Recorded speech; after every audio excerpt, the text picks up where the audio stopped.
It's that time of the year. It's travel season. Yes. You know, Bug probably doing something on the sports tip. Mm-hmm. Big Freaky, I don't know. He's a man of the people, so ain't no telling what he done ran into today. Big Freaky probably getting freaky. Sure. A man never tells, a good man. A gentleman. A gentleman never tells. But all we need is two. So you got me, Troy, doing the host duties today as my man's Bug take care of his business. Mm-hmm. And in the meantime, it'll just be me and Hayes. Say what up to the people, man. What's going on, people? What's going on with you? Just happy to be here, man. Oh, man. Happy to be here. I had my 20-year anniversary Beautiful. this weekend, man. 20 years, man. 20 years. Southfield High, class of 1999. So how is that, man? Because I'm 12 years removed. So how's that? Just seeing people 20 years later. Man, it's actually cool, man. It's actually pretty cool, especially when from time to time you hear people ill, and then you check on Facebook every now and then and somebody has passed away. Sad, man. And it's just good to see people, man. Yeah, just to see people's faces and hearing them doing well and talking about their kids and just them living, man. Just breathing air. Just good to see people, man. That's crazy. Oh, today, man, we really don't have any topics. It's just gonna be a freestyle show. We in the heart of summer, so football is getting ready to ratchet up soon. A lot of the NBA deals are done. We're going to touch on Carmelo and his situation. It's a little, it's not too much basketball about to happen. The Basketball World Cup is coming up, and our team, we look like we pulling out of that. Yeah, we look like we sending like one of the worst rosters we sent in a while. I think I got an email to join. Hey, man, shoot, we might be. You might be able to, do some hand claps for him. That's about it. Do the rally time. Yeah. But, no, that's crazy. It's dope you talking about class reunion, because I remember I tried to do mine. We tried to do our 10-year anniversary 2 years ago. Now, granted, I did kind of go to a small school, but I think the issue that I'm seeing we run into, and just now with this whole digital society, you're on Facebook, right? Mm-hmm. And now, even though we might not talk, but I still see your life played out. Accessibility is so we easy. have it. Yeah, we see all your moments, so it's kind of like, nigga, I know you. Right. I already know what's going on. Yeah, just got in from Miami last week. Yeah, we just saw your kid doing this, you making these moves. So I think it kind of has taken the funnel, that somewhat of the air out of the reunions. For I say these newer people, for the people that's getting in their late 20s, early 30s. Mm-hmm. It's not that excitement. Like now, like I said, I kind of graduated from a smaller school, Redford. And what I'm seeing is like, now people are trying to do the all class reunions, but it just wasn't that excitement that I'm seeing. I will say this with the 20-year anniversary. Mm-hmm. Pretty much, this is a wrap after this one. I feel it's not gonna be too many more reunions, if any at all, because after 20, it's like, damn, man, you're gonna be 50 years old, going to see everybody, facts. And you're just getting older, and damn, like I said, everybody getting older, and then you fucking around and, man, what you doing, man? I got 8 months to live. Like, oh, no. Oh, wow. Like, damn, I got 6 months to live. Like, what was weird, though, is you said that. I just saw someone take pictures. It might be Mackenzie, but it was like class of 1968, one of my older Facebook friends, man. How many people made it to that one? Hey, man, I don't know, but it's crazy that I think it's awesome to still see something like that. Mm-hmm. But no, it just seemed like the reunions things are getting phased out. And, people are more so with our lives being played out. Yeah. Like I said, it's not that excitement. I will say with our class, class of 99, shout out to everybody out there in Southfield and Lathrop as well. We were, we're somewhat of a close-knit group. Mm-hmm. For the most part, quite a few of us all went to elementary school, and not as middle school as well. Facts. So we've all grown up together. A lot of the community, a lot of us grew up in the Southfield public educational system. So, okay. So majority of us, even though we've known each other, our whole lives, and you still run into people at Myers or something around that, it's still good to get out, just to actually see people. Thank you. And I'm glad the interaction. And that's what I'm saying, because we're missing out on, and we're kind of like in that bridge generation, whereas we remember seeing encyclopedias, things like, you get what I'm saying? Britannica. Yeah, you get what I'm saying? We had the Britannica. We came up with the the Macintosh computer, it even had the crazy graphics, the huge moon-looking cell phone. Right. And so I'm like, we have the beauty of being like that gap generation of knowing what it was, somewhat what our parents dealt with, and then seeing now technology come to fruition and the new things. And it's like, now these younger generation, all they know is everything quick and accessible. Yeah. You get what I'm saying? So now most of their, their communication is through texting. It's through, it's not that face to face. And I think sometimes we just take for granted how good it is just to be able, just see the person, catch that energy, talk to them. Right. Because a lot of times, I always say it when I interact with people, we can miscalculate things in text. It's not that much emotion behind it. Things are said differently when it's said in person or just a conversation over the phone. Right. And it's just kind of scary where you see how, society is just headed towards, man. We're going to be somewhat an emotionless type people. Yeah, you know what? It caught me off guard. I went to, what store was that? I don't know if it's a Kroger. I believe it's a Kroger in Royal Oak. I think it's on 12 Mile and over there by 75. And I guess this is starting to happen a lot more. But you could just pull on up, and they put your groceries right on in the car. Oh, yeah, man. Yeah, you don't even got to go. You order it all online and everything, and then you just pull right on up. People just load your whip on up, and then you just get the hell out. Yeah, man. That's crazy to me. Like, I already have trust issues going through the Wendy's line, pulling off with just my little bag that I got, making sure that you got my fries, my burger, and my little cookie and everything. I was like, God damn, I'm checking the bag like that. If you got 30 groceries and shit, nigga miss your tomatoes or something, you gonna be, God damn, you gonna be sick with it. Man. I'm telling you, everything is just, it's just a click away. Your grocery, you know me. We use it. We do it. We've done. Meyer does the ship thing. So what is that? They'll drop your groceries off to your crib. To your house? Yeah. All you got to do is click what you need. And they coming to the crib. They just deliver it on the step, and I pick them up. And deliver them on the steps? Yeah, they so walk like right it's in. like they FedEx and just drop that boy. What if you got like some old fruit out or something? No, like? they know you're expected to be there when they drop them off. So I just meet them. Okay. And then, Still, get the bag. like... It's just sometimes it's convenient. So like I said, it's crazy. Like I speak out against it, but it has also been something out of convenience. Right. Like I remember being at work just chilling. I might have one of my older cousins at the crib chilling with my kids. Hey, we hungry? All right, let me get you the Uber Eats right quick. You get what I'm saying? You got the options. Normally, you'd be like, let me call this pizza in. But no, I could just hurry up and get you with the Uber Eats. My nephew does that sometimes when he's with my kids. He can get you the chicken, all that together, bro. Yeah, whatever. He didn't DoorDash many of Coney Islands. All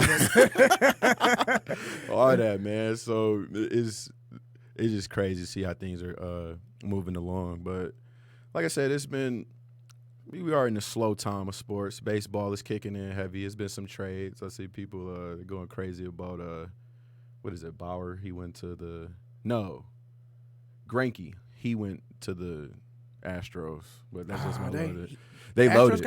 Oh my goodness! They got a nice little pitcher. They messing around, huh? Man, they trying to win it, man. It's very. I ain't mad at them. Man. I ain't mad. As long as that window's open, you better keep going. Yeah. Keep it wide open. And while Verlander, you got it. man, he looked like he didn't kind of slowed down, got whatever serum LeBron got because they talking about he might be like an MVP candidate, but he's giving up like the most home runs, but he's like has like the lowest ERA or something like that.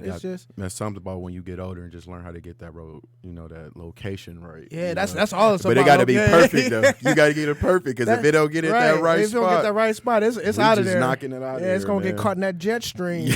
And then they doing that slow stroke. Remind me of like Maddox for the Braves back in the day. Yeah. He didn't used to throw hard. Nope. Fastball topping off by 88. That change up on you. But you location.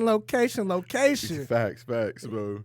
It's like I said, it's been a slow sports week, but what has been making rounds and a lot of people have been talking about all through social media, and it's been a hot topic.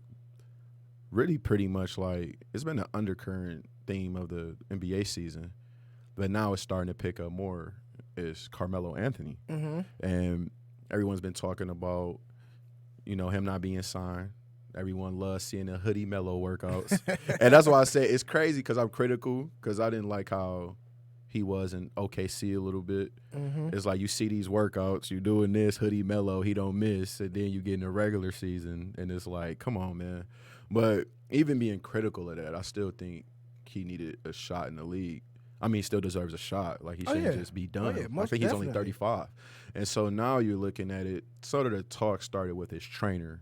And his trainer came on saying, you know, Carmelo, I think in his word, deserves a farewell tour. Carmelo, though, he doesn't want to play just for that. He just wants to play. The trainer came and clarified. It was like, no, I think he deserves one of those type of outings. But Carmelo still, he's like, he know he can contribute. And in his word, there's 30 teams out there, 15 players on the team. You mean to tell me I can't get one spot on the team? Not one spot. So just how you feel about Carmelo. And then do you even think it's kind of made sad that he even has to be able to, even has to do an interview even.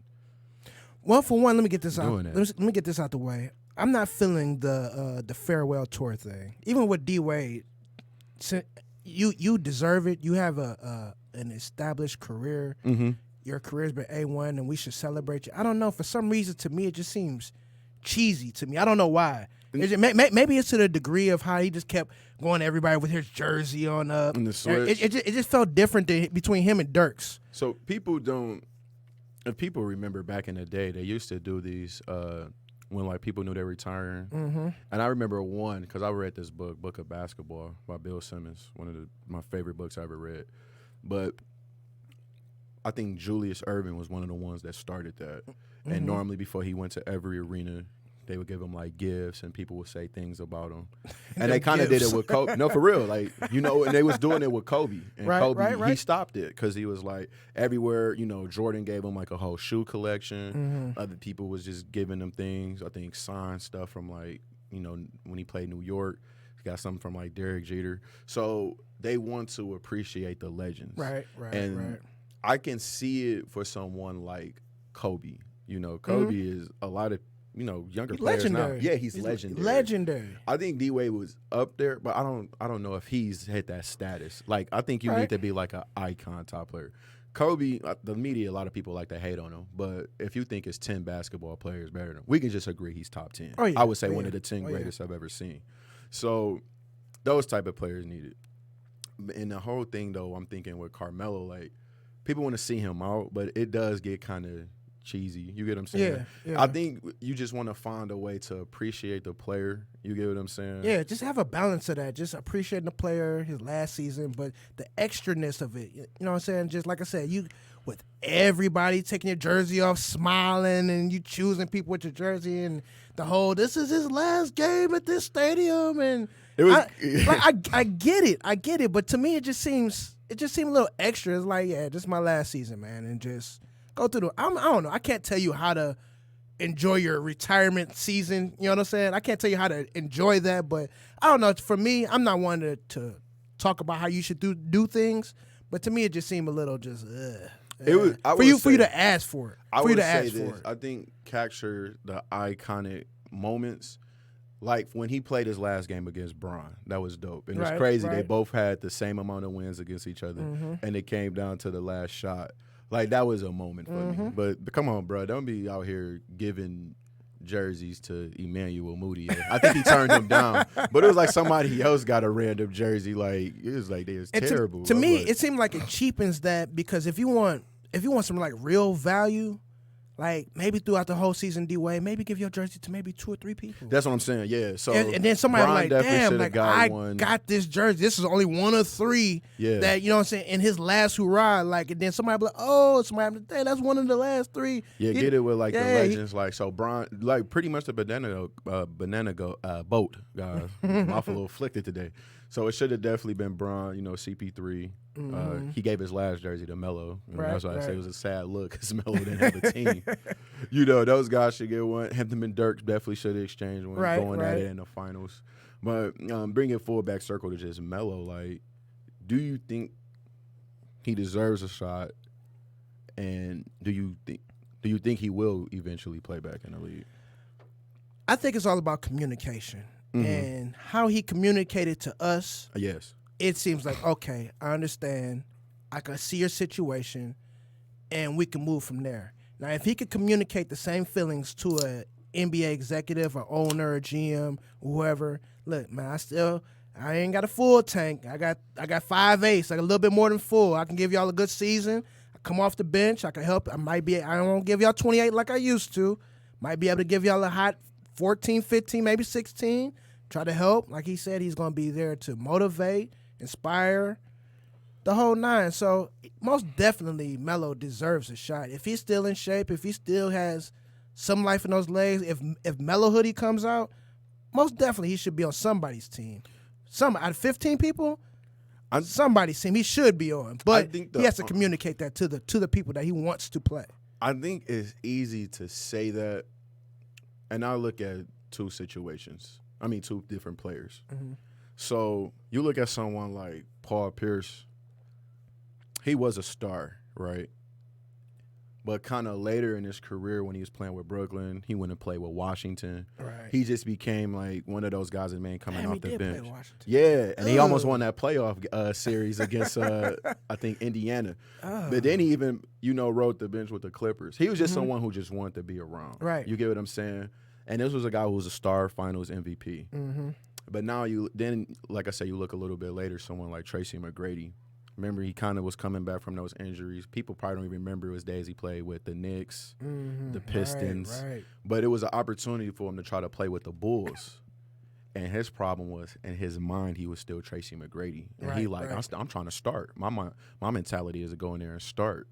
But so I think the worst thing is sometimes to be an aging superstar. Yeah. And that's why Kobe said it. He said, I'm sorry, I'm not the type of player that's just going to hang around and average 15 points, right. Come off the bench. The moment I felt like I'm not that guy that can get you 20. 27 and go. Yeah. And he walked out. And I'm just saying, Melo, he can say he wants to do that. I could stand in the corner and want to shoot threes, but what's going to happen when you catch it at the elbow or when to do your ISO? Like, you got to think. You've been great your whole life. Mm-hmm. You've been putting up probably 30 points a game since you was 12.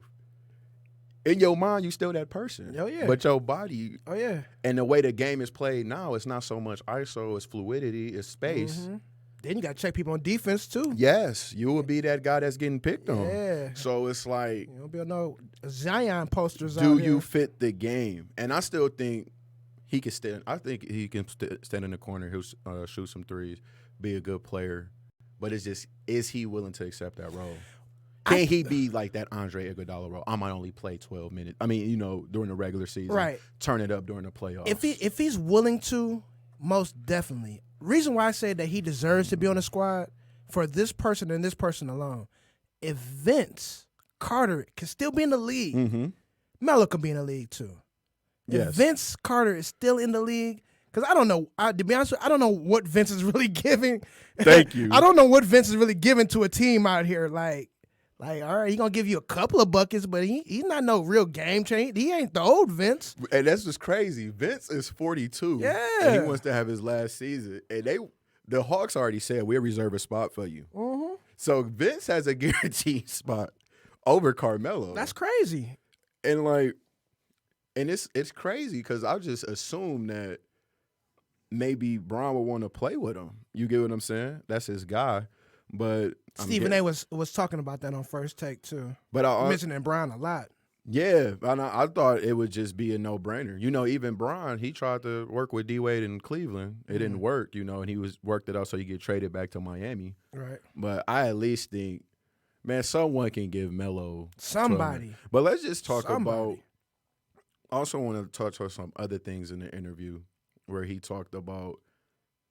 And it's no secret. Everyone knew it was supposed to be D-Wade, LeBron, and Carmelo. Right. They were supposed to be the three that signed together. But Carmelo was the one. He said, where you come from, you don't turn down money. He made sure he always get the most on each deal. You get what I'm saying? Mm-hmm. So he wanted the guarantee $80 million as opposed to the $48 million for 3 years that those guys signed for. Right. But I think you also look at it, too.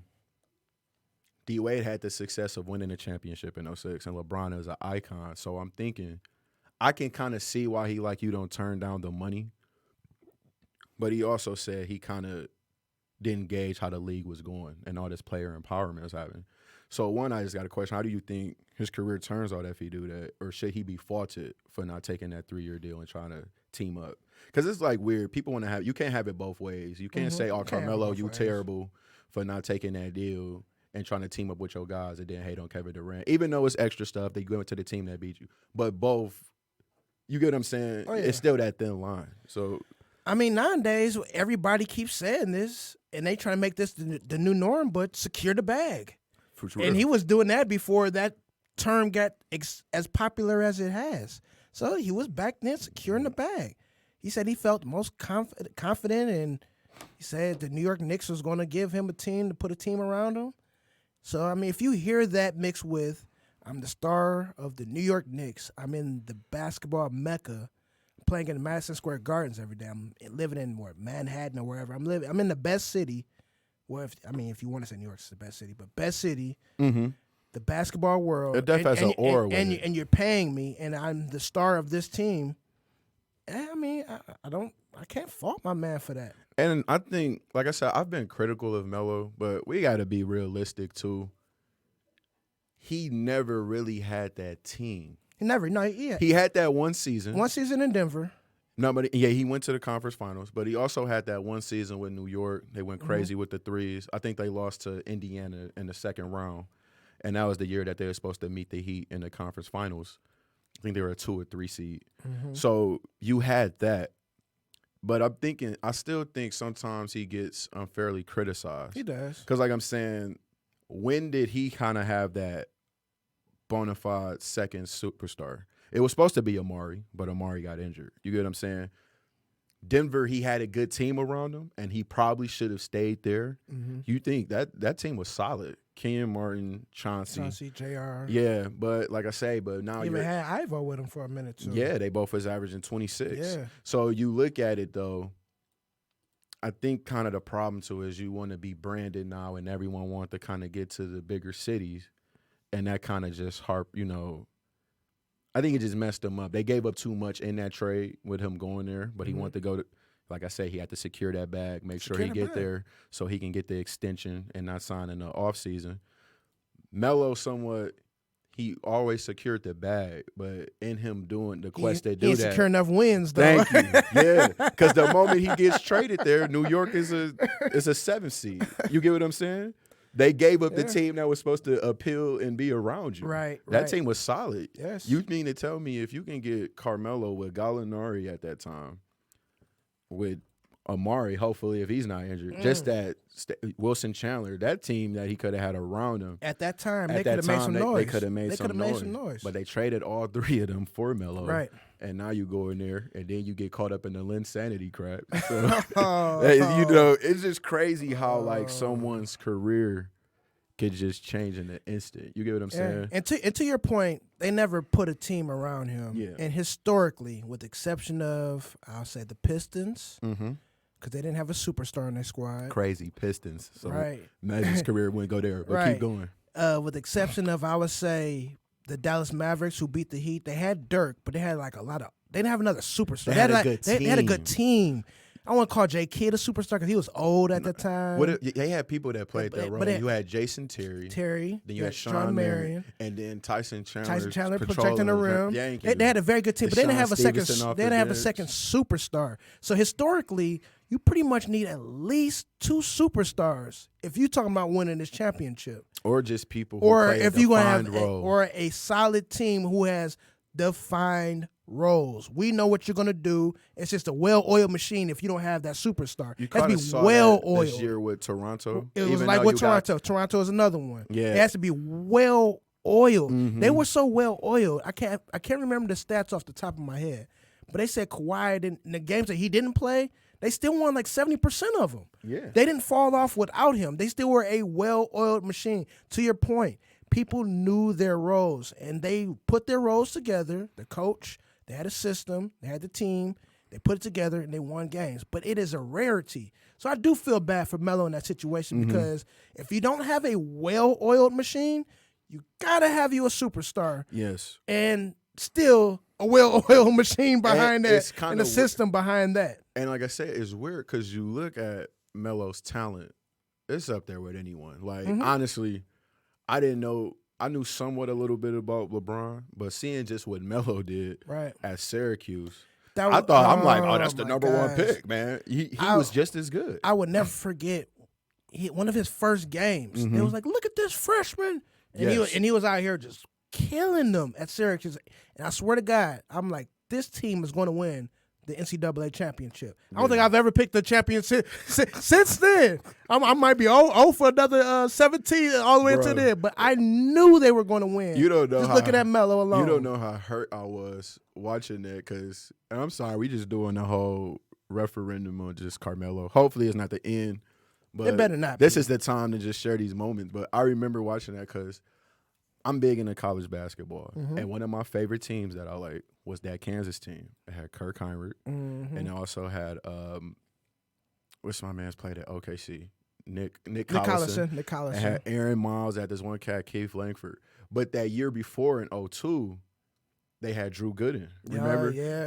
I wanted them to win. I think they lost in the Final Four to maybe Juan Dixon, Maryland team. And white boys was Steve Blake. Steve Blake was there. Yeah, Maryland won the championship. So that next year, I'm like, okay, Kansas should win it.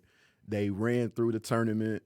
Marquette, remember D-Wade made his run to the Final Four? They beat the shit out of Marquette. They beat them by like 40 in the Final Four. And so Carmelo and them, they still was kind of like on that. They were a 3 seed, but they kind of beat another team that was the favorite that year. They beat Oklahoma. And then they go around and beat Texas, TJ Ford. Remember, he was the man. The young point guard. And Carmelo went crazy. He had like 33 and 15 in that freshman. In that Final Four. In that Final Four game. So I'm like, all right, this team got seniors. They not about to lose to no freshmen. Right. They lost to that freshman.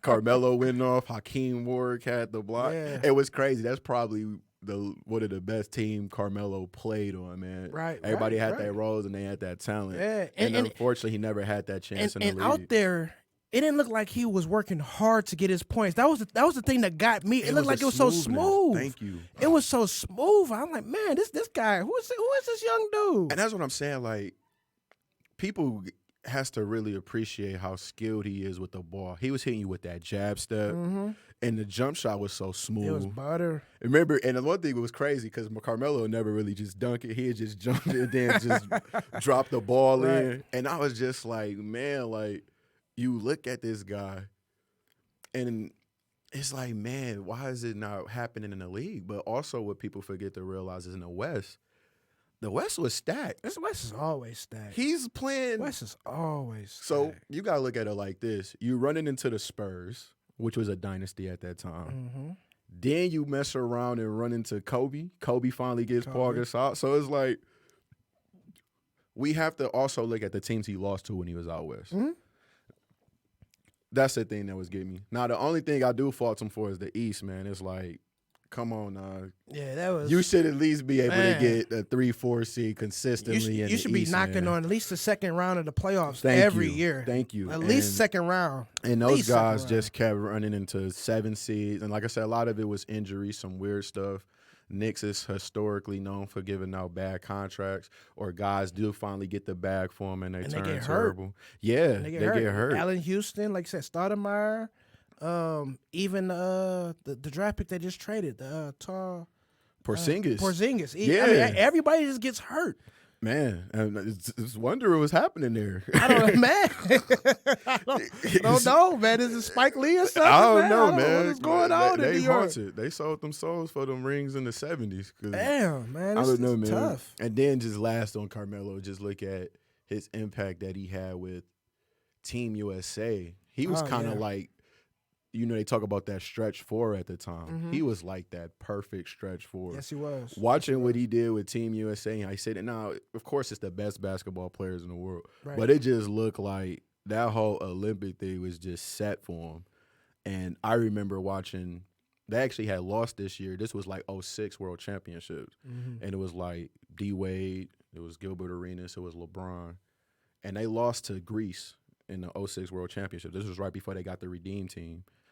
And Carmelo was the only one balling. He had like 35 in a loss. Right. And he was like, just give me the ball. He was taking over. But they couldn't stop a pick and roll. The next year, everybody was like, all right, Kobe and everybody came. Yeah, It they was was like, like, look, man, we not yeah, losing. we not no about to more. lose We this. not about to lose no pick and roll. And so Carmelo was the best player on that team, but then he even came with Kobe team and came off the bench and was still just as effective. 38 points, man, in 14 minutes. That's just somebody that's just, you could tell they was just blessed to put the ball in the hole. That's all I'm here to do, Coach. Yeah, just whatever you need, just know this ball is getting filled up. Get buckets, baby. And oh man, please don't be the end for Melo, man. You know, we had to talk about you, man. And I hope everything work out. You a legend. Well, I'll just say that you a good player. We can't put legends on everyone, but you shouldn't have to go on TV and politics for a job, man. They making you on a Colin Kaepernick type thing, man. I swear to God, I was thinking about that. I was thinking about the same thing. I was literally thinking about, like, he's getting blackballed from the league. But he wasn't. That's it. Well, I'm like, no protest, nothing, man. So I don't know, Melo. You did something, man. They got it. What do you think it could be that nobody wants to pick him up? What's the issue? See, I think sometimes he did say something. I think these writers and sometimes basketball has become too nerdy with these stats.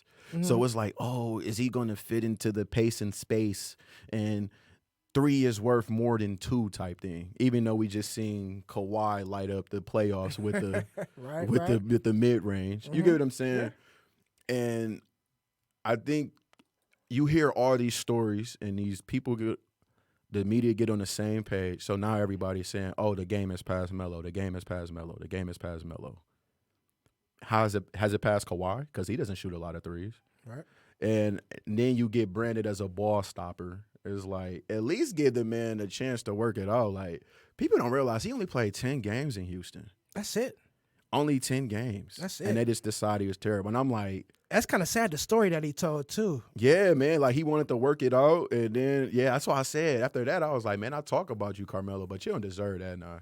That's just disrespectful. Like you said, it gotta be more to it. That's what I'm saying, man. It can't be you like you working somebody hard on a deal, man. and then somebody's saying, well, yeah, man, he said he looking at his name not even on the board. Like, damn, I do deserve that respect. And I want to put everybody in the Pistons, but I know we can use them, man. Come on now.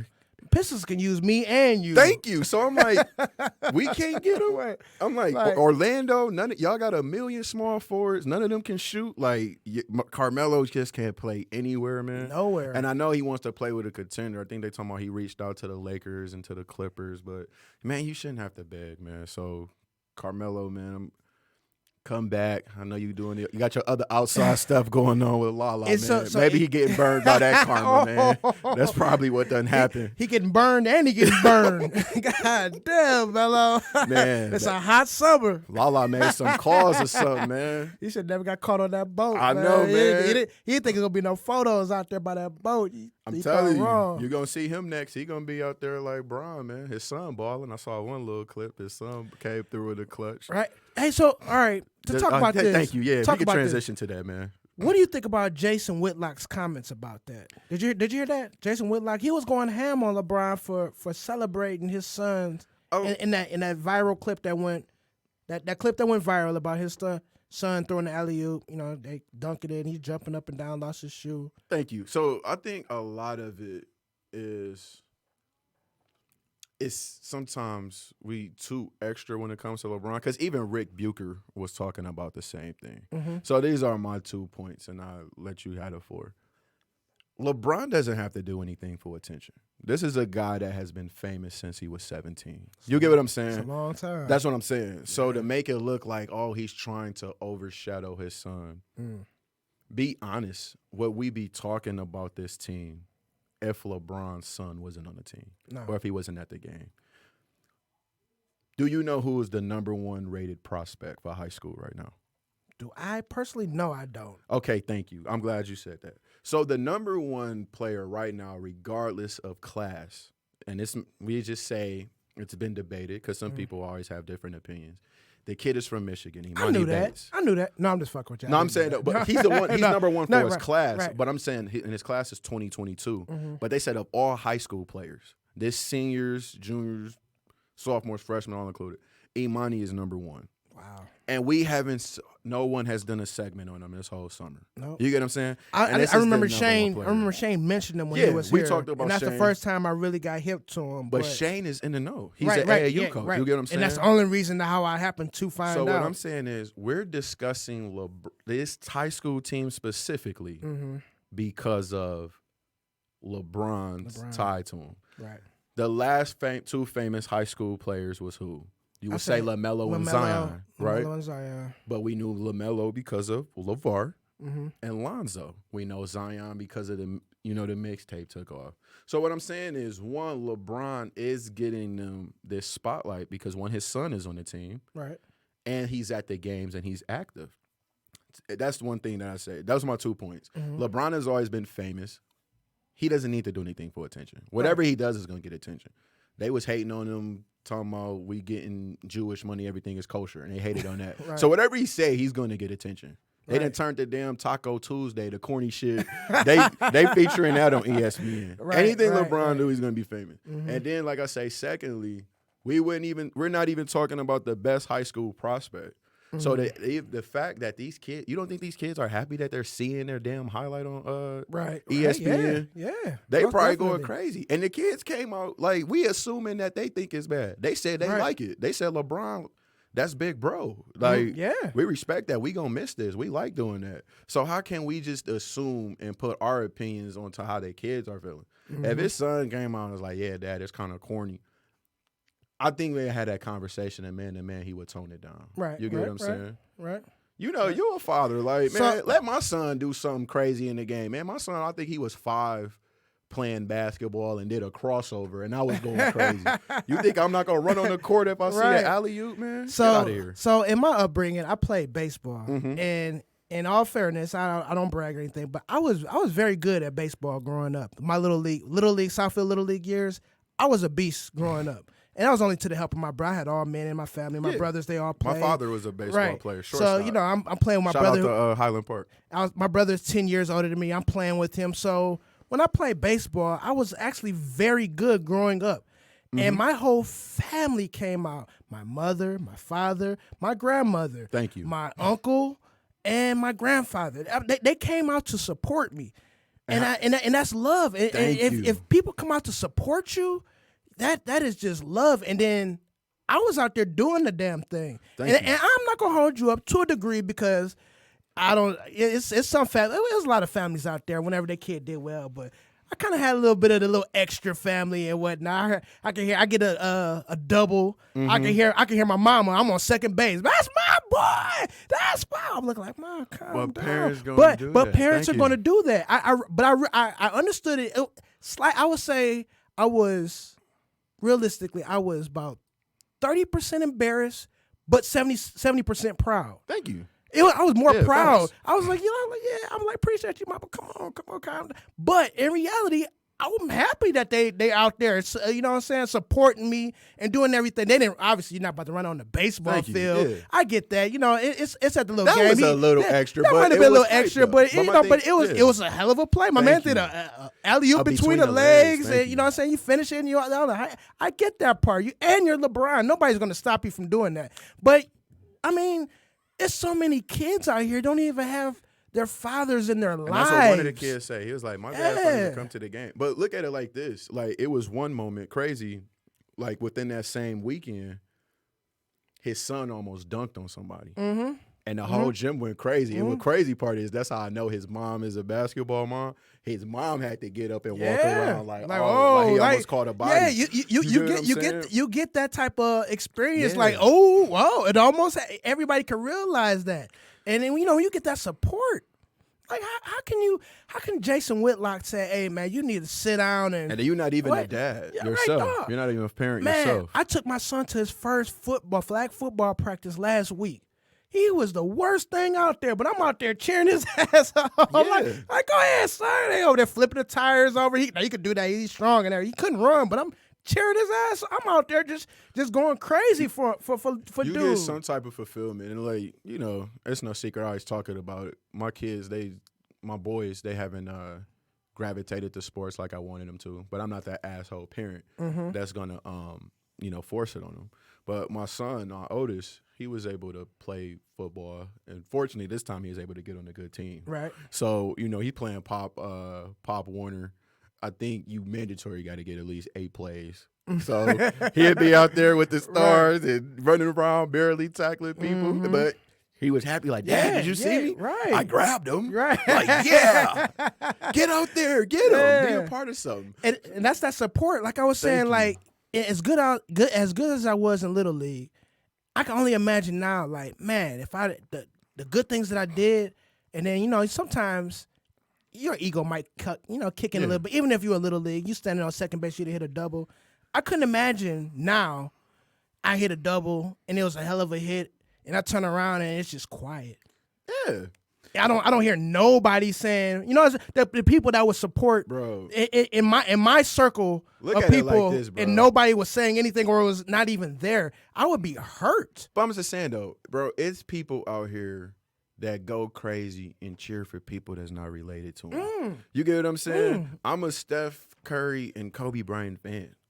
And I go crazy when they score. Right. So my son or his team is doing something, and you think that's not going to be amplified? Bro, my son, they won the championship, and I say his team won. He didn't contribute a lot, but we ran on that field. Yeah. Like we all won that chip, we bro. all won. Yeah, we took him to the practice. Yeah. They don't tell him the water we you bought buy all for them the goddamn kids. Capri Suns and everything. The family got to come is with a sponsor. Yeah. So you know what I'm saying? But I would have a problem if Bron is out here arguing with the refs. Oh, right. Or if he's trying to coach. Now, one, he's a great basketball player, so they're going to want him in the huddle. But if he out here coaching from the stands, because I done seen the arrogant, ignorant parents that want to coach from the stands and they want to tell you how to do stuff. If he doing that, I'll be like, all right, bro, you're the helicopter parent.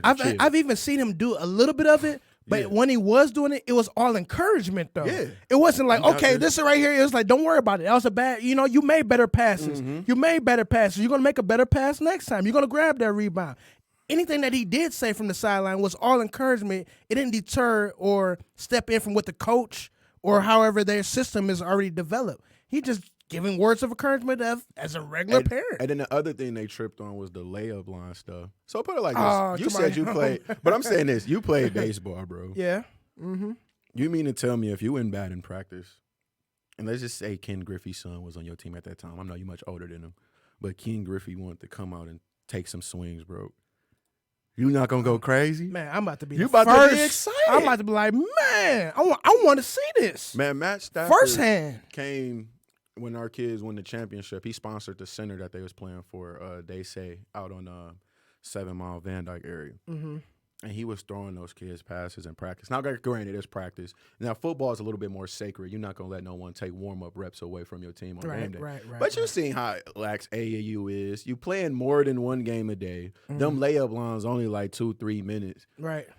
This whole gym just got to see one of the top 3, top 5 greatest, wherever. He in my top 3, top 2. Of all time. Dunk and doing an exhibition like that.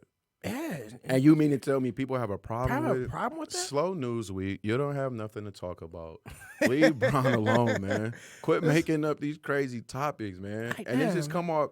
That's what just turned me off from media. Y'all just talk just to talk. You want to drum up stories over something like that don't matter. Like I'm saying, LeBron is one of the most famous athletes of all time. He has a $1 billion contract. He doesn't have to steal any shine from any person. No one at all. No one at all.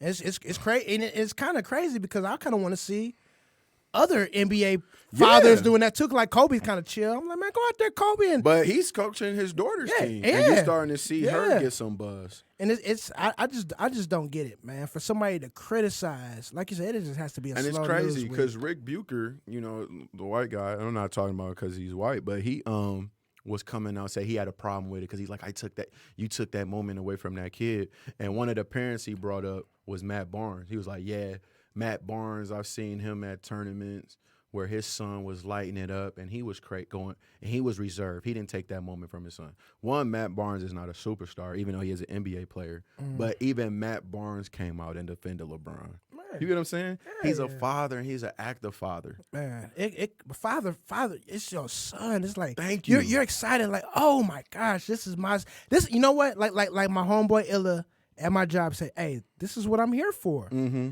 So what are you here for? You're here to literally see your son ball. Obviously, you want to see the team win, but obviously you wouldn't be there if your son wasn't on the team. So if your son does something exciting, and not only you, but the whole gym goes The whole team crazy. went crazy. And then you go crazy too, and it just happens to be that you're LeBron James, and then you want to get pissed off about that? Like, it wouldn't have been no news if that was my son. I would have went on the court. Oh my gosh, you know, did a little shoulder high jump and whatnot. Stuff. Man, I can't wait to do some crazy stuff with my kids, man. When they kill it out there. I done seen kids get dunked on. I was at one tournament. It was crazy, and it was actually a game-winning play. Ooh. This guy caught it, went baseline, game-winning dunked on my man's and broke the backboard. Bro, the whole gym went crazy, bro. Man, we ran on that court, bro. Get out of here. I would have picked the rim up Me and everything. too. And I ain't even know, dude. I would have put the rim around his neck like it was a gold chain or something like that. Like, damn, and how you do it? They acted like I would have called LeBron a clout chaser or attention whore. Let's say Imani and maybe the number 1 and 2 prospect playing, and they do something crazy, and you want to run on the court and do all that. Right. Okay, yeah, I'll be like, all right, LeBron, you extra. But it's your son, man. Get out of here. Quit tripping on people who take care of their kids. Yeah, man, then you would trip on the next person talking about they don't support their kid. They don't support their kids, and they haven't been there. Yeah, y'all trying to pick up. You know, man, you're a parent. Parent is trial and error, and there's no perfect system. But to try to make us pick and choose the way it's supposed to be out here. Just imagine if LeBron was there, and his son did something like that, and LeBron just did a little golf clap, or just looked at him, came out like, "Yes, what you supposed to do. You got my name." That was good. Then you look like, damn, LeBron. That's all the energy you gonna show for you. That was a hell of a. You can't pick and choose on how you want somebody to celebrate, man. His son did a hell of a play. It went viral. He went viral. He came out his shoes. He was so happy. Man, crazy. So leave LeBron alone, man. I don't, Jason Whitlock. He already on my shit list. I call him Jason Shitlock. Man. I can't. He's so extra. I can't deal with him, man. Him and Skip Bayless, they're on that whole. I'ma just go left just for the hell of it. And it's like some reasons you don't have to. They do it for the hot takes, man. Yeah, they have to. And they in that business. They got super hot takes. It ain't just no hot takes. It's like, come on. But that's why I'm gonna keep watching y'all clips on YouTube under the fake channel names and not give y'all no real views because y'all cornballs out here. Right. What else you been dealing with this week? I've been on that. What you been doing music wise? What you been listening to? You know what's crazy? I seen something on Twitter. I'm pretty much on Twitter. Hayes24 on Twitter. That Astroworld just came out like a year ago, like this weekend, and I'm still bumping that to this day. You bumping that? I'm still Astroworld bumping was dope. Travis Scott. That Astroworld, and I think I've only been to maybe. See, me and Malk went to a concert. I've been to maybe four concerts to the most. My wife was like, "Man, we going to this Astroworld." I said, "Bet." Man. Went to LCA down there. That concert was off the hook. I still bump Astroworld to this day. I could really listen to that from beginning to end, all the way through. I can listen to that album, and I go to the gym, work out. I listen to Astroworld, man. And it's weird you say that because this whole, like, we talk about microwave society, everything is mass, everything comes quick. You listen to an album might be only 2 weeks. Right. You get what I'm saying? Right. And then you on to that next project. So for me, actually, it's weird. One of my favorite artists, it's no secret, I've put it up here, is Drake. And Drake just dropped the compilation album. I gotta check that out. So what's it called? Care Package? Care Package. So if you look at it, I don't know if you're familiar, if you're a Drake fan or not, but pretty much. He has the exact same birthday as me. Oh, man, that's crazy. 10/24, baby. Oh, man. So I fucks with that OVO. I fucks with it. So what it is, and the nostalgia that hit for a lot of people in my age group is a lot of these songs range from like 2011, 2010, all the way up to like 2015 or whatever. And these are songs. How many tracks are on there? It's 17. Oh, so it's plenty. So what it is these are songs that have been released before, but they was like on SoundCloud, and I think they never made the album because like they had to for like sampling clearance. So it finally got cleared, and he put them all on one it's a compilation album. So just to listen, that's why I say I like music. because you can listen to a song and it takes you back to those moments of when you Right. first heard it. Yeah. So I'm listening. I'm like on the damn You start reminiscing like a man mug, huh? time thing. I'm like, dang, I'm back at senior year in college, junior year, and all those thoughts you got going A on. lot of times you thinking when you was in the whip going Thank somewhere, you. You going through you're something. floating, you just got your mind on whatever you're going to your next Yeah. destination, and you throw you got to throw something in the. And You that's got to put just- something on while you're riding. And that's just part of the reasons why I have Drake so high in my list. Like I said, people get into the rap, all that. I just like the music and the tone and the melody and the lyrics that come with it. But for someone to just keep being ahead of the wave, it's no telling how many artists can try to jump on this wave and get these little somewhat lost tracks and make a compilation. Because you know how many times I want to listen to a song and have to go on YouTube. So how Now hard I is got that? It seems like it got to be kind of hard because you got to go, like you say, got to go through the copyrights. You got to the clear the samples. infringements, and Some it of these seems like- samples are hard to clear. It seems like man. a lot of people might have some tracks that they never released, but it seems like they can't do what Drake has done for some type of reason, either through their You gotta have that money too. or do you have to own? You know what I'm saying? Do you have to own your own publishing rights to some of these, or do the label just own your music and just never release, and they might release it 30 years later? Like, oh, I didn't know this ever Some existed. of it too, though, is it depends on who the artist is. Like I remember Keith Sweat, he did an interview and he was like, "Man, Drake can," because Drake calls Yeah, I himself a remember. light skinned Keith Sweat. My. He said Drake can look at. He said pretty much Drake can get any song in my catalog. Yeah, I remember that. Because just because of that push, Yeah, he gonna get. he said he was a because light it's Drake. skinned Keith Sweat. Yeah, but let the baby or somebody come and try to get one of these songs. Nah, Right. bro, you gonna have to pay that $200,000. Because I think, and one of the most famous sample cases, I think Diddy doesn't make any money off "I'm Missing You." I think he has to pay Sting. It's something like I remember Sting hearing got something like about all the the money, like all the money for that song. Sting, like play that record. Yeah. I'm missing you too. Yeah, he 'Cause gets he all the cashing money out for on that. Peter Guns, they made a song. He said he'd get no money from that. That one cat Stretch Money. They remember that song? It takes money to make money. What? They said Maze. They was like, nah, bro, we ain't clearing that. No, he didn't make no money. Are you off of it. serious? That's the shit too. My man ain't make nothing off of that. Nah, man. So like, Takes money to make money. yeah, sample We Are One. So like I said, and wow. but that just lets you know the power and the brand that Drake has. He just seems to be ahead of that wave, and that's why people gonna hold him high. You know, a lot of people gonna take shots at whoever the top guy is. And that's whoever is always gonna come. No one is gonna like you. If someone doesn't like you, that means you doing something right. You get what I'm saying? So they always gonna have issues with that. But that was just a little vibe I've been on. I've been kind of listening. It dropped like midnight on Friday. I gotta so I've check been that out. dropping it. I gotta check that. And I heard that Rick Ross album comes out Friday. It comes Port out of the Miami 9th. too. It comes out the 9th. That's Friday, right? Next Friday. Yeah, next Friday coming up. Yeah, Friday this coming Drake out. just dropped. Yeah. Yeah, so it's gonna. I love I'm this. excited, man. I'm glad you brought up I'm Ross. excited about that too because next weekend I'm not gonna be here. I'm going to Chicago. We talk about me doing all this sports gambling. I'm going to Chicago to the racetrack. So you got something to ride to. Yeah, and that's for me. I love to travel. Me too. Love to travel, Especially driving. I have to get out of the state of Michigan at least 2 times a year. Yeah. Either just flying or driving. I don't care if it's fucking Cedar Point. I don't care wherever it is. I have to get out of the state of Michigan at least 2 times of the year. And I don't mind driving because, like you said, back in the day, we used to drive. We had a big ass conversion van. We had, and it's funny too. I be thinking, I be seeing how people be having the TVs. Nah, they had the TVs in the dash, TVs in the headrest and everything. Like, man, I had a TV in the conversion van back in 1988 out here, man. We had the VCR and everything. But you know what I'm saying? We ride out, but it's therapeutic to me just to drive. Yeah, Get on to that mood, man. and then put some music on. So it's some new music coming out. Like I said, I'm gonna check out the Drake. It's about 4.5 hours to Chicago, so Yeah, I'm so you gonna can listen to a few I'm gonna listen to the Rick Ross that's gonna come out. That's gonna be some new fresh stuff, and I'm just gonna ride out. I mean, I'm driving in between middle of nowhere. There's nothing to do but listen to some and good that's music why and vibe out. That's why I like riding around listening to music because that's one of the activities. if you being safe out here.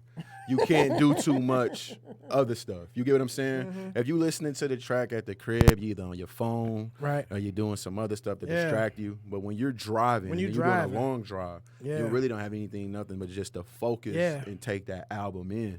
And so that's how I get around and sometimes with those situations when you riding around, like I remember this is like back in the day when we actually had CDs. Mm-hmm. You pop a new CD in, and you just riding around listening to it. But the blow thing is like you kind of listen to it, but you don't listen to it. Mm-hmm. Then all of a sudden you be like, "Damn, that was a cold ass line." Mm-hmm. Then you go, "Man, let me go back to track 6." And you look back to track 6 again, like, "Oh, okay." And then you kind of get back into it again, like. You know what I'm saying? But it all comes from like when you riding out, listening to some things, and you hear a little subliminal line, but you think you didn't hear it. You talking to yourself about 2 minutes later, like, damn, that nigga said he rhymed that with that. That was kind of cool there. And that's crazy because my brother, I have a twin brother, shout out, he was in town this weekend.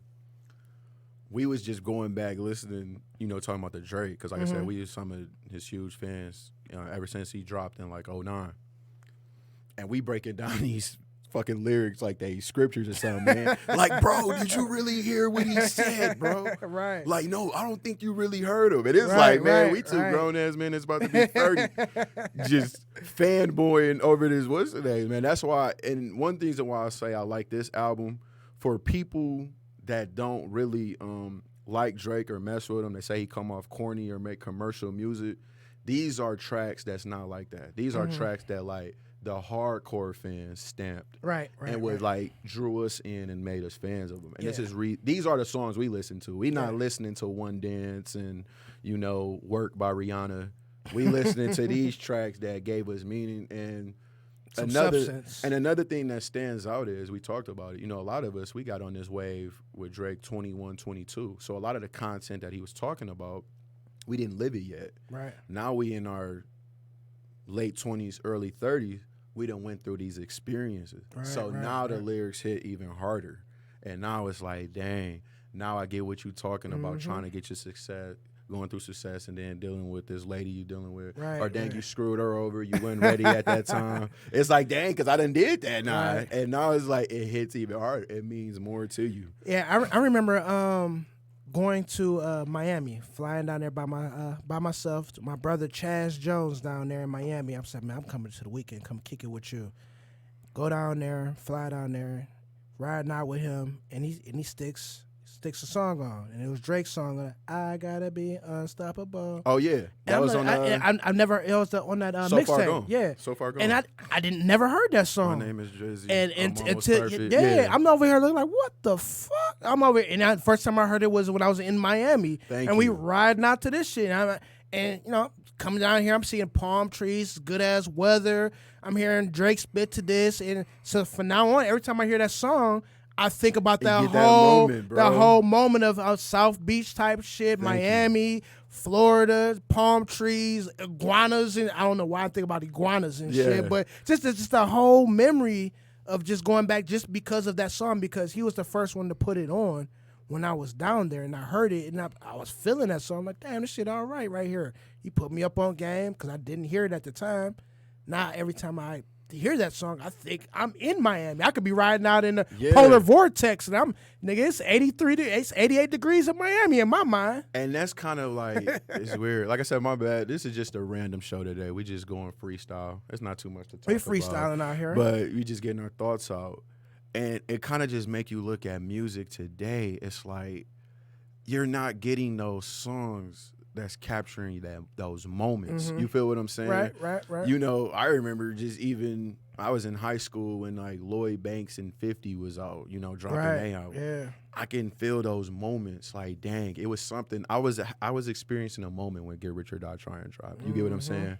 Or when Lloyd Banks Southside dropped. You get what I'm saying? And I'm just not getting that now. It's like, all right, I get a cool track, I hear the melody, and then it's all right, what's next? Right. Yep. I'm not gonna hear this like I think one guy that they helping up now is the Baby. I heard some stuff. Yeah, he got some flow, but it's not. I haven't heard anything yet. Like, dang, I'm gonna remember this in 10 years. I might, but I just haven't had anything where I'm like, all right, I need to sit on this for a little bit. Let me digest it. Let me ask you a quick question, and This is brought up at my job. Like I said, I love my job. Love everybody at Lear. Shout out to all my coworkers. Shout out. we had a discussion, and I think I might be in the minority. Mm-hmm. I'm willing to I'm not solidified in my opinion. I'm willing to change my mind. I kind of feel this way, but it's not stamped in stone. We were talking at work. Who had which album was better? Me Against the World or All Eyes on Me? That's tough. I would probably go Me Against the World. And I could hear everybody's argument for that. That's what everybody was saying. Mm-hmm. They were saying that the album itself, it was an album. It was well produced. Mm-hmm.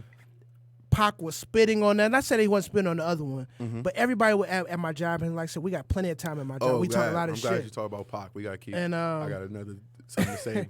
and it was like All Eyes on Me was rushed. It was a lot of shit thrown together, even though it might have been decent or whatnot, but it was rushed. Like Thug Passion.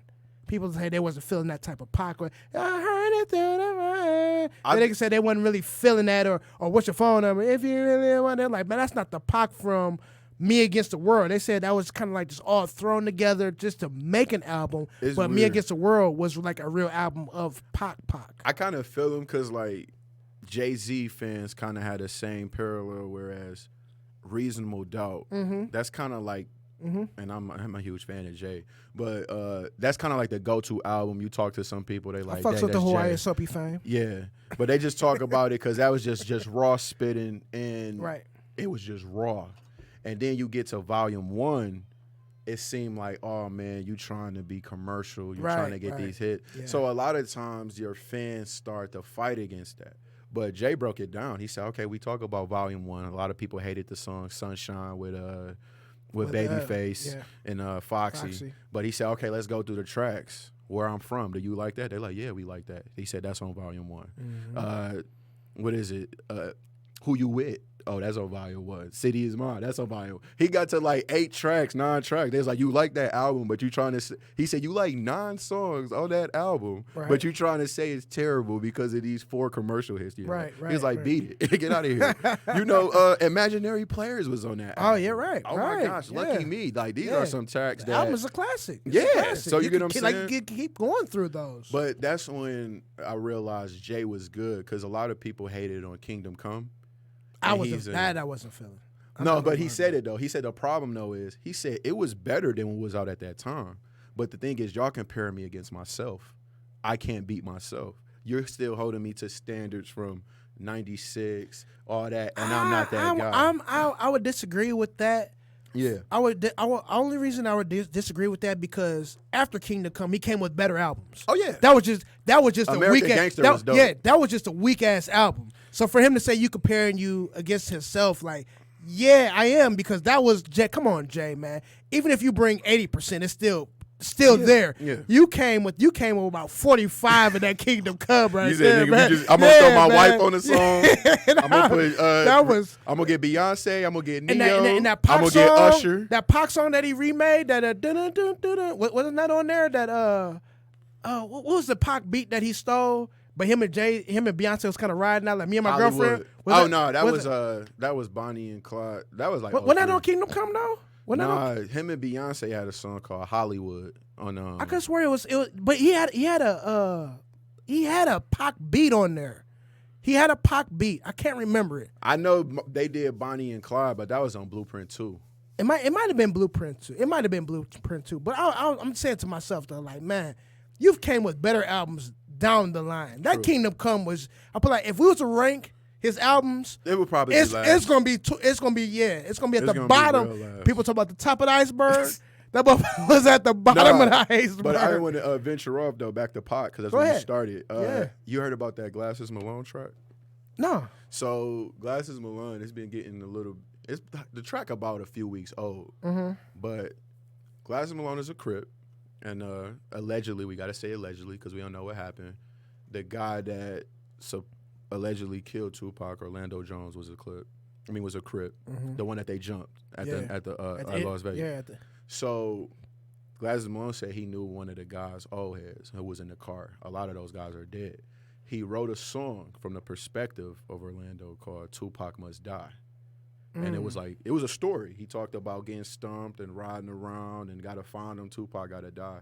And he said what people had to realize is, you know, Orlando is a crib. He like, man, he couldn't go back home. He said if he got jumped and didn't find Pac that night, that's pretty much what the story is about. You know, he a dope storyteller. He said that guy wouldn't get no respect in the crib, like, you know, back in, you know, L.A. They say they'd be talking back to you. No, you didn't talk to Tupac like that when he stumped you. You get what I'm saying? Right. So it was drawing up a lot of controversy because now people that's like close to Pac is like, why are you releasing this song? And they'll do like, man, I'm an artist. He said you can't hate and say it's not a dope story. People gonna tell their truth regardless. It's gonna come out. If you're that close in that type of circle and that's not a story. That's a historic moment in life. Yeah. In American history, low key, when it comes to, I don't want to say American. It is American history. But no, it is. I want to put it. I want to put it into. But in American history, like damn, like in, you know, Pac got killed, and then you go back and relive all the memories and the stories of how it happened. He was a central base within that situation. So somebody is going to tell their story, no matter how long it has been released. It could be 1 week later you tell it. You can sit on that motherfucker for a year, 5 years, decade, but it's going to come out. They like, man, why you telling this 23 years later? And he's saying, like, it's going to come out. He said, y'all didn't hate on L.T. Hutton when he made that movie, you know, or Benny Boom when they made that movie. He like, I'm just being an artist. So I'm not going to lie, like, the track was actually kind of cool because, like, it was actually dope storytelling. But like I said, you do have to realize, though, Tupac is an icon. A lot of people do hold him dearly. But in his defense, he's saying, though, Orlando is somebody. Right. Why y'all not trying to say Tupac life more than Orlando? He said, I bet Orlando's parents, his life means something to him. Right. So he deserved to have his story told. But that was just something. He talked about he talked about the song on the Breakfast Club. But it has been making its rounds on social media. And a lot of people was hate. I mean, you know, some was speaking out against it. I see somebody. It was a story. Once again, I got plenty of time at my job. Yeah, nah, I got plenty of time at my job. We talk about everything under the sun, and then not hypothetically, but everything's under the sun. So at my job, we talk about everything. So we were talking about the situation. I don't remember the rapper's name, but he brought up that Snoop was a bigger artist at the time. Oh, that's Glasses Malone. He's the same one. That was the same dude? Same interview. That was the same dude? That was the same interview? Yeah, he said that Snoop was bigger at that time. So what are your thoughts about that? So I'll put it like this. A lot of times. I didn't know that was that. I didn't know that was that. They're the same interview. Okay. And that's the same guy. That's the guy who wrote the song. All right. I think I will say I kind of have to somewhat disqualify myself a little bit because I was 7 at the time. Like, my thing is this. You was how old? I'll be 30, bro. So you got to think. That's you 23 was years 7? ago. Yeah, I was 7 when Tupac died. You had a bandana? I know you had a Pac bandana at 7. To be honest, and like I didn't appreciate Pac till I got older because my dad, shout out to John Mays, he's a huge Tupac fan. He played him so much, he made me like hate him. Like I would listen to him in the morning. I would listen to him all day. So I kind of gravitated more to Biggie just because I did not. I heard Pac all the time. Just to speak on how he's talking about riding out. I would never forget this. I just got my license. Yeah. So I'm legal. I'm ready to drive. We had a family reunion in New York, and this is the time that Pac album came out, and not just me. Don't blame me, ladies and gentlemen. Don't blame me. It's in my family. My grandmother, who was living at the time, the sweetest lady alive, she's like, we in New York. We have to go to Atlantic City. I'm like, all right, cool. It's cool with me. So we drove from Atlantic City. It's my turn to drive back.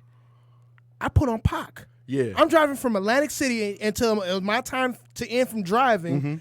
I put on Pac when All Eyes on Me first came out. Yeah. So I'm driving with me, my brother, my grandmother, and my grandfather. Pac told my man, fuck this, hit a C, I'm hit a B. Yeah, he cussing and everything. My grandmother's like, I like this shit, man. I told you, Granny, I told you, baby.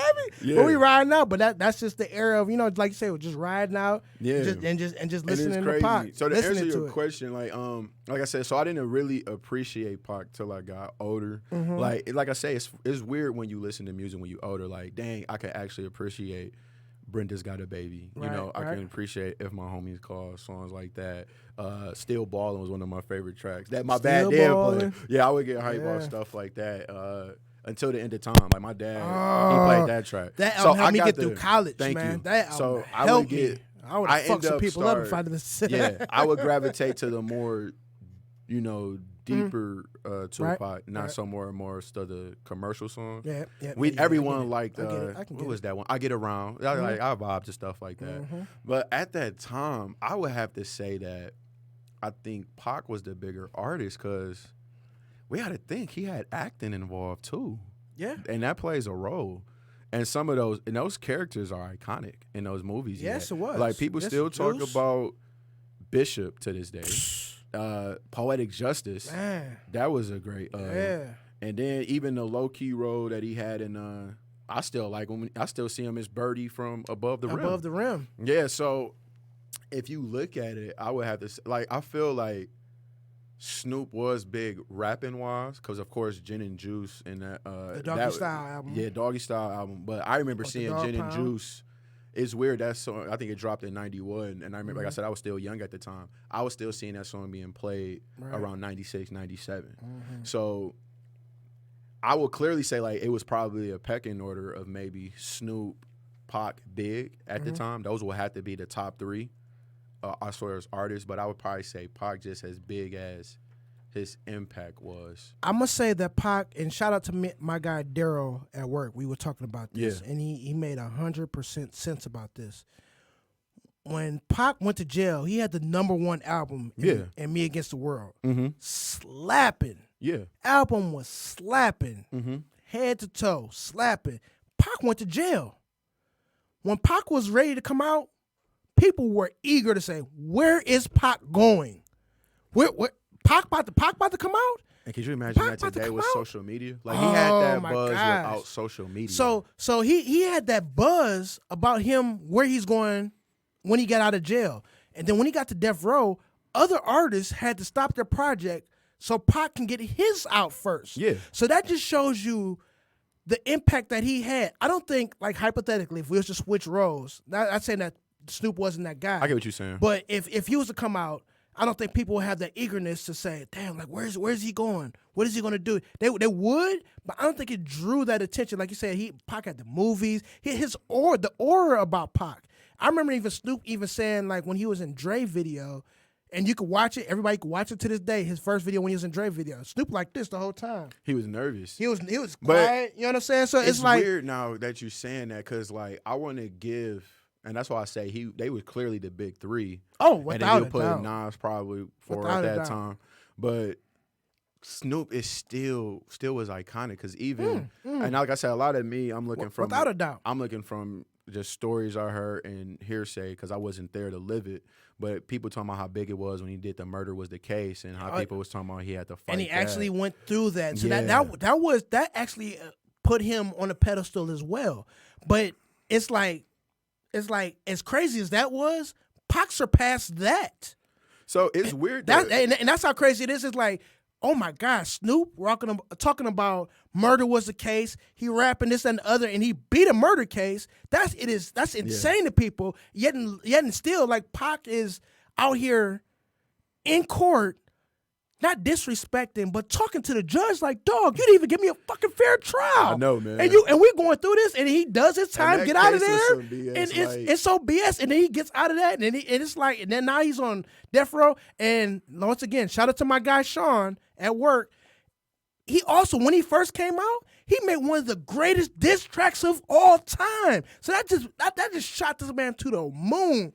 What hit him up, and that's part of the reason why I hated it too, because I felt like he still started a lot of the media played a lot of BS in that too.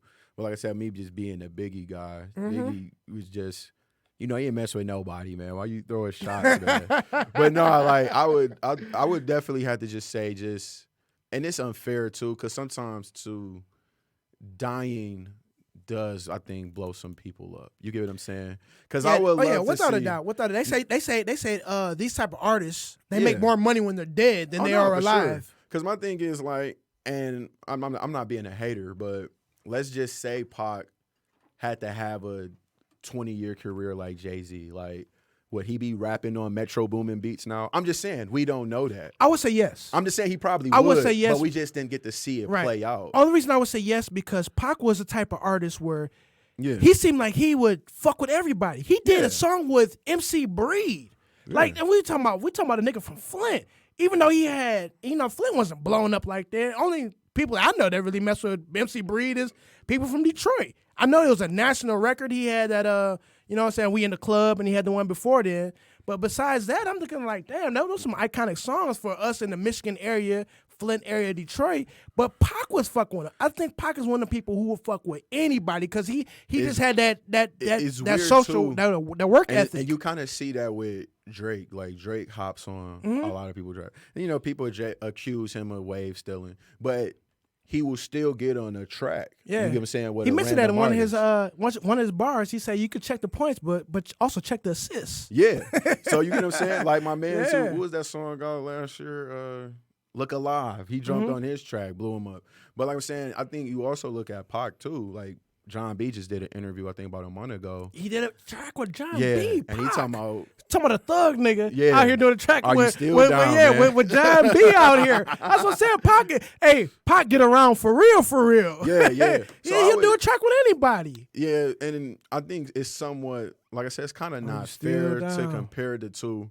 Because one thing that has kept Snoop around, like Snoop is close to 50, and he still had that longevity. Yeah. And let's just stop the comparisons, man. Let's just keep these guys.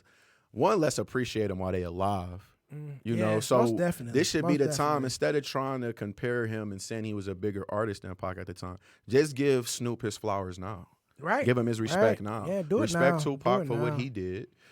Respect all these greats for why they're here now. Jay need to get all his respect. DMX, Nas. You know how he had it. Nas. These guys are turning 50.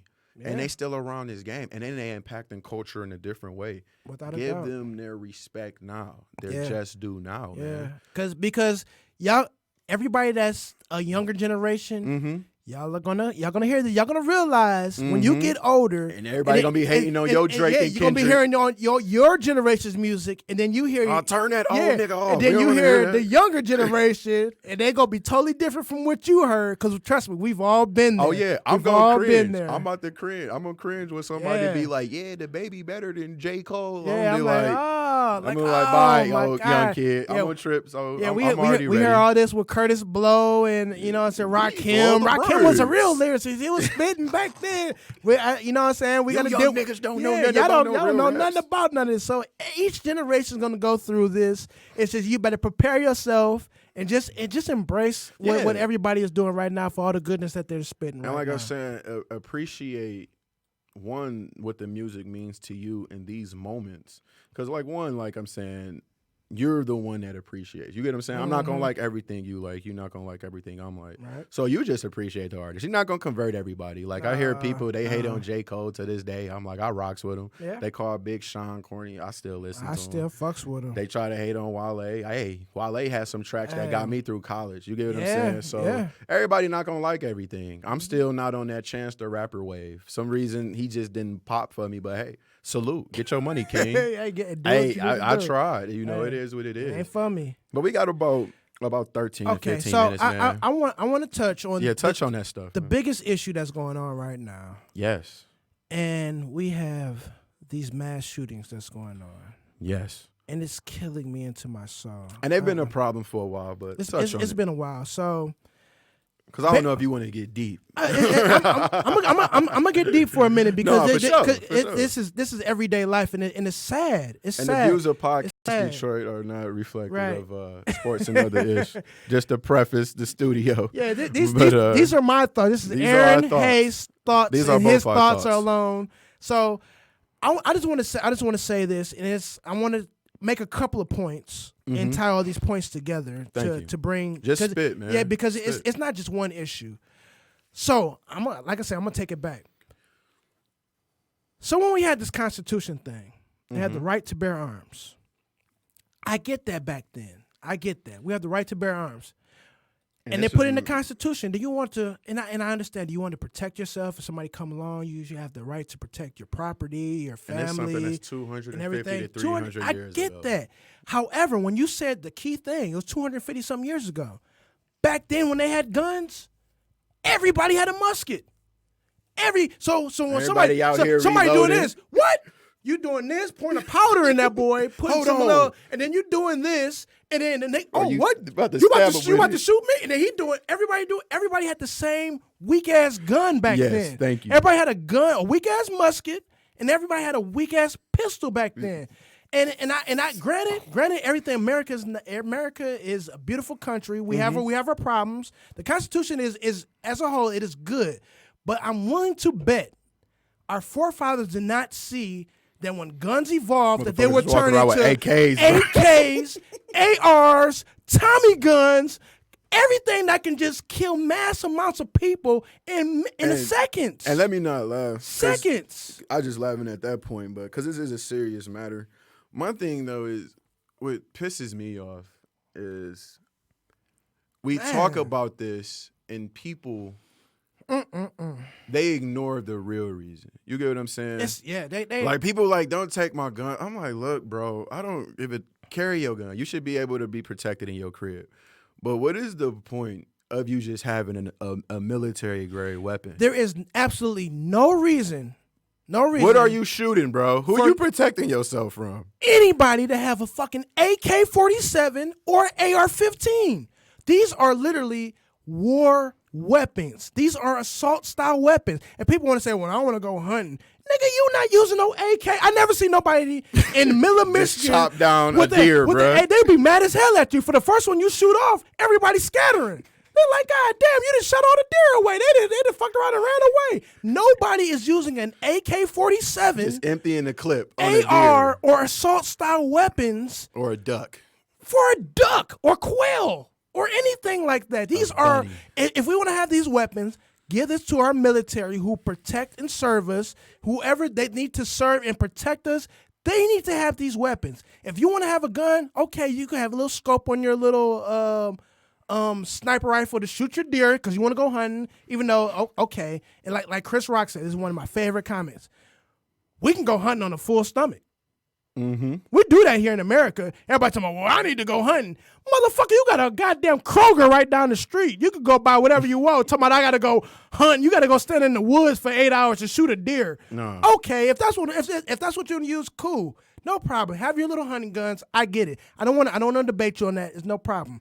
But the AR-50s, assault style weapons, and it makes it even worse. And like I said, I want to tie a couple of things together. Yeah, keep going. Go to the next point. They don't even want to put legislation in to even ban, well, not ban, but have background checks. It's arguing points. We just want to give you 72 hours. Let's just say 72 hours, 3 days. You fill out a registration. Well, you fill out your little paperwork. We're gonna do a little background check. Just wait, please, before you have your killing machine, sir. Before you have whatever you need to kill with, because that's all guns are used for. Guns are not used to immobilize something. They're not used to stop something. Guns are used to kill people. Bullets go through you, don't stop, go through some motherfucking brick, go through a house, go through your goddamn stove, go through your couch, and then they might stop after your heart if they didn't went through 8 other things. This is where I interject, because it's sad, but we're becoming to the point, I don't know how many of these we got to see, because I remember when they really just started getting into the forefront. I remember the biggest one that I seen, like mass shooting that stuck out to me was Columbine. I remember seeing those stories in 1999 back. I was in high school at that time, and that shit and fucked I was us young. up. Yeah. I was like young. I was like, I'm 9. like, what the fuck? So I remember seeing that on MTV, and they reported on that, right? And what's sad with them not addressing it, you don't know how numb we're coming to this shit. Oh, no. Oh, I know. You get what I'm saying? It's just like, damn, another shooting happened. You know what it is? I was talking to my homeboys, and I kind of want to talk about them, even though they're good people. I want to address some things. Now this shit is like a bad car accident. Yeah, it is. And you're just driving by, and you kind of look slow, like, damn, this shit is fucked up. And then you keep on driving, and then you're going about your day. But you know how it's a regular occurrence. Like, remember how, because like I had my parents, they especially my mother and my stepfather, they watch the news a lot. So you don't know how many times I would just regularly watch on CNN how they talk about the suicide bomber. And like, dang, another suicide bomber.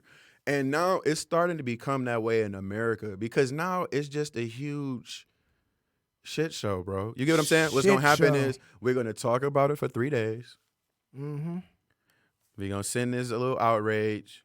We're going to say this. Where's our president? Why no one's speaking on this? These mass shootings have been a problem for years. And we know who's doing the mass shootings. Most of the time, it's a white guy. It's white, you get what I'm it's saying? white domestic terrorism, and they don't even want to call it out. But this is why I really lost all hope. And I'm sorry. But, bro, we just had Parkland last year, too. They didn't change nothing with Parkland. No. This is the point I'm about to make. Yeah. And this is crazy.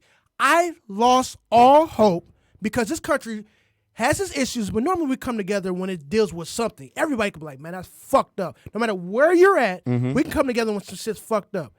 When Sandy Hook happened, oh yeah, when dude went in there and killed all them elementary kids, children who had no idea, they just going to learn the ABCs, color, play with glue, read.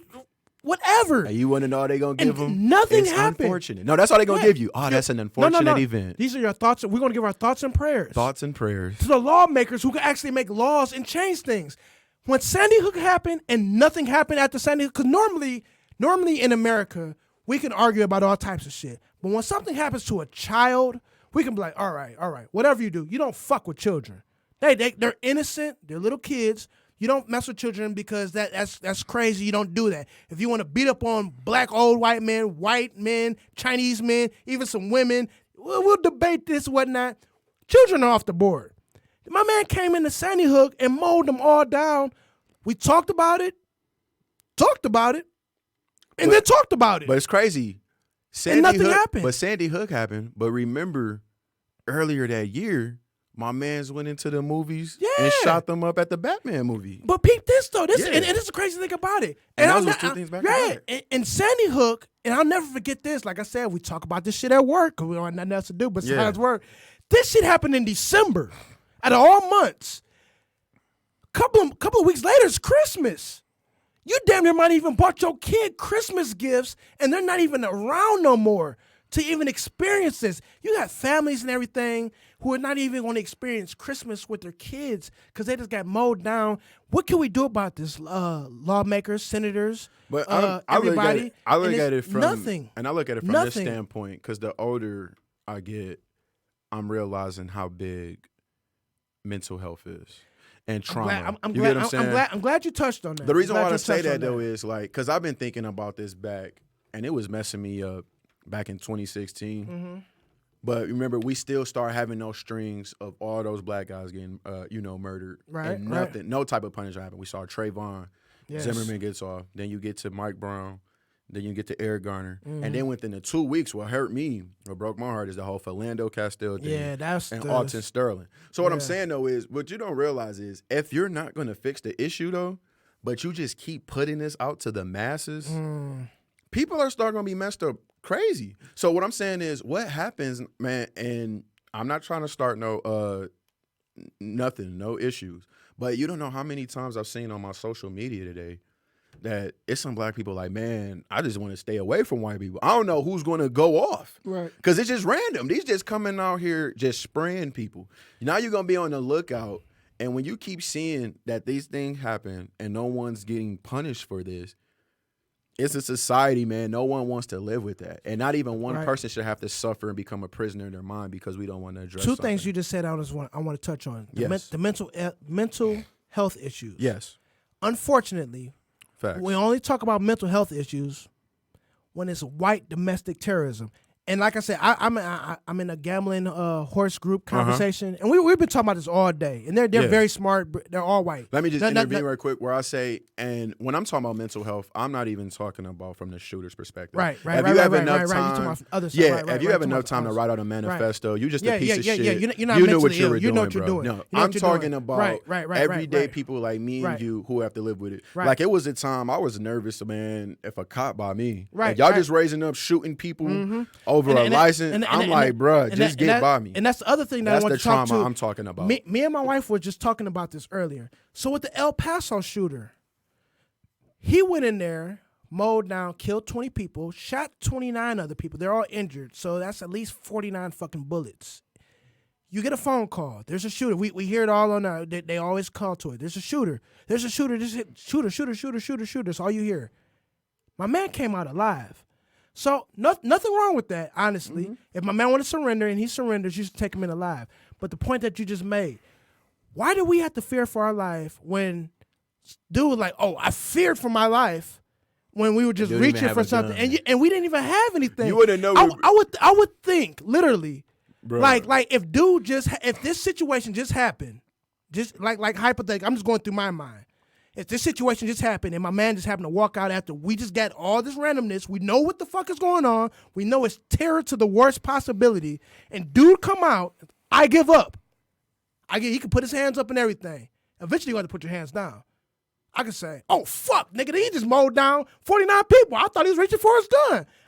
If somebody was to hypothetically shoot his ass, I'd be like, okay. You really had a real fear for your life because you knew this motherfucker just killed 20 people, shot 29 other people. But you know he's literally a threat to your life. But we just drive. But go back to 20 and don't have no fear, but you fear for your life. But you don't fear for your life, and hypothetically, you even pull out your gun to shoot this dude who you just took in alive. But go back That's insane. But go back to 2016. So because remember that summer was crazy. After Philando Castile got killed and Arthur Sterling got killed, the black dude went crazy and started shooting cops in Dallas. Right. Remember how they took him out? Yep. They took him out with a bomb. Yeah. Oh, they blew his ass up. They didn't want to get his side of the story. They didn't want nothing. They didn't want to see no manifesto. Nothing. They like, bro, let's just get you out the paint. They blew that nigga up. And the mental health. They didn't try to subdue him. They like, nah. They brought a motherfucking they didn't care about his mental. iRobot in that motherfucker. Yeah. He talking about 3, 2, 1. They didn't care about his mental. They didn't care about his mental status or what he dealt with. If he was dealing with some trauma, we don't ask those questions. And the mental health issues that you brought up too, they only bring that up when it's a shooter for a white domestic shooter. Oh yeah. And they say, well, it's mental health issues. And the point that I was bringing up to my friends in my chat room, I just wanted to just bring light to it. I'm not arguing. No. Just bringing light, just because we're having a real discussion, and they're really good people. Because all this is serious, right? It's all serious. So much has happened. But literally, we have shootings every day in Detroit in urban cities, all the time. Mental health issues is never discussed then. You could pull up. I watch the news every day before I get up and go in the morning to work. I'm just it's like just you grow catching up in a war zone, bro. And it's like, well, 2 people got shot on the east side. Now let's go to weather. But mental health issues is never discussed, and I'm willing to bet, I don't know the facts, but it's probably more regular shootings on a daily occurrence for every weekend or every day that surpasses the mass shootings that happen, but we don't get talked about with mental health issues. And you should have to deal with that, because look at, and I know we got to go soon, my bad. We should have went deeper earlier than this. But you look at this, just distressed areas everywhere. I'm not about to keep pointing out Detroit, Chicago. Anywhere you go, where urban there's poverty. Poverty. Anywhere where poverty, there's lack of resources, and you get lack of survival. Right. You're correct. There's no hope. You're going to get these petty crimes, and you're going to get these petty shootings. There's not going to be much killing in the suburbs unless it's domestic, because they have resources. They have jobs. They can, deal with those things. You don't have to worry about having to murder someone over food, or having something when everybody eating. Yeah, when everybody eating. And just to bring another point, we have, I don't know the exact number, but we have about 350 million Americans. We have more guns than we have Americans. That's insane to me. You have more guns than you have people. And you don't even see these more guns than you have people. Yeah, my bad. You're not gonna be here next week, but that's just crazy because it's a bad recipe when you have all these guns. And like I said, this is how I feel. And I hate the argument that guns don't kill people. People kill people. Fuck that and fuck you if you say that shit. If you have access to a gun, bro. Guns kill people. You can't shoot them. Guns I can't kill shoot people. you and getting mad if I don't have a gun. Flat out, because they are killing weapons. They're not a taser to mobilize you. They're not killing weapons. Disarm you. So I mean, it sucks when you have all these guns and then people get angry and then you can kill mass amounts, because you can't kill mass amounts of people with a knife. No, that's what I'm saying. You can't do with the damage that my man did in 3 minutes. Kill 20 people and hurt 29 with a damn knife. Or even back to the dude in Vegas. It's too many damn damn examples. It's too much. So guns suck. Even though the Constitution was right, we need Put to your final thoughts, and then we're going to put a bow on this. Final thoughts. We need to have gun regulation. We need to figure this out. I want to give a shout out to all my people in the 20-year reunion, man. It was just real good seeing y'all. Ryan, Alicia, Brittany, Bridget, AG, everybody, Spanish, Holmes, Gutter, everybody, man. It was 20 years, man. I'm just glad to see y'all. I'm just glad to be living. Tie that all together, man. We still living, man. We haven't got mowed down that's beautiful, by a man. mass shooting or anything. Just a blessing, man. Go ahead. And man. I'll put it like this, my final thoughts. I definitely want to get my two of my people from my org on here. My guy, Negus Vu. He does a lot of community work. And that's where I was actually at today, the People's Action. We went out and volunteered, clean up, the block and just trying to help communities from a socioeconomic status. Also want to shout out to my family. We had our family picnic this weekend. It was great to see everyone. Good. My 30th birthday is coming up. So damn, you old. Yeah, man. Hey, now I'm embracing it, man. Now I feel good. I'm embracing it, man. Like I said, you just start to just value life, man. Yeah. Getting these years, especially when you don't see people get it. But so everyone's seeing them. They're going to come out on the 24th for my birthday. I'm excited for that. But other than that, man, just thankful for everyone that listens. Shout out to Rail and Boog. The team will be back soon. But this is just another episode of Sports and Others. We did Melo and we did the mass shootings. We did LeBron. But just thanks for listening. Thanks for listening, everybody. Until next week. Yes, sir.